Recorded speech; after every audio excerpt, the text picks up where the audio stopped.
warheedhaan asalaamu calaykum fiicantiin ma wanaagsantihiin de horta sheekaan idinka sheekaynaya gaadhiga yaraa koda yaraan wataa moogta maanta xan baan se idiin hayaa maanta markaan gaadhiga ka haysto imadeerayaal xanta iyo taleefanadaan ku hadlaa guriga markaan joogo taleefon kuma hadlo baromlakay haysta taleefon gaadhiga markaan u baxo unbaan taleefonkaa ku qabsanaya dhoodhoodhoodho maxan baan ma dad baa maryaahe yaa isdilay yaa isguursada yaa isfuraya ilaahay markiis fara badana waxaa dhacay ma taqaanin inaba maanta ila soo hadlay moogta idna wuxuu xaalay talaan kaa rabaa qof weyn baa taho tala yaqaana tala qabeen berigooda hebel tala qabeen buu ahaabaa tala qabeen baa tahay wari aniga maanta la amaanay haye wuxuu yidhi 3 sannadood baan gabadh la socday haye 3 sannadood waa UK dhexdeeda gaadhigeeda inshurankiisa anaa bixinayay علينا الفريسين إذا بنكون نروح إنشورة نقبل حيرة ما هي على عالكان سيبي لا موقت إنتاج كذا لا يدمن هيا يقول على شيء كذا هيا كو وحي يصدح سنضاد بنقاري قاعد إنشورة كذا بحنية هيا سديتها ما كبر عاب بقول لا تنبه هذا مريا هيا وحي يقول على شيء كستيا هيدو صاحب ضيه وحاسدي بما أركين وارنتها ليش بيرد كهر بيسك هيسر نفتبيل أنا كل على روحنا صنفواتها هيا waxay ku tiroon de adigu sheekadiisa flaaf le maalin maraq bay saartay meel walba maraq bay ka saartay meelan kala hadlana waa waay haye sim card cusub baan u gashadayo waan la hadlo iga qabato waxaan maxad baraqtay saartay waxay tiri live ka inta ka hadlaan rabina kula hadlo haye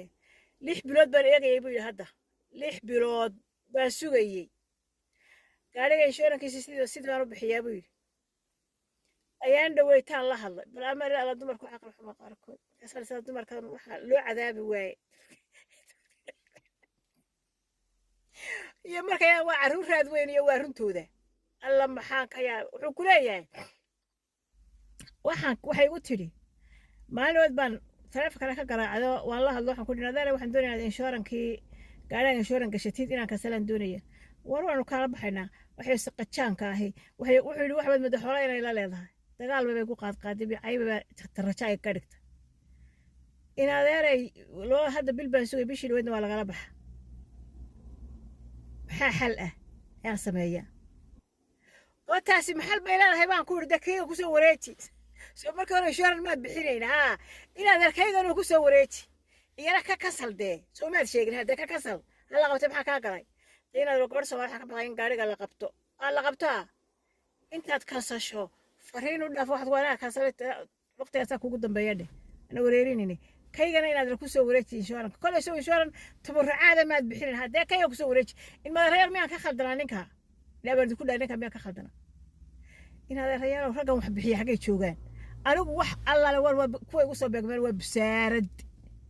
wax bixiya oo waxisiiya waligay ma arag nin wax ku doonaya wixiisa wax ku doonaya mooyaan wariyaan ragow in madeerayaan 3 sano oo insurance markaan qiyaasay guribay ninka u dhisi lahayd laakiin no problem kulli dabcan de kulli dawad fahmi kartaan de war way salaamaya nimayo islaamay waxaad ka garan maaye insurance nagu soo wareejiyo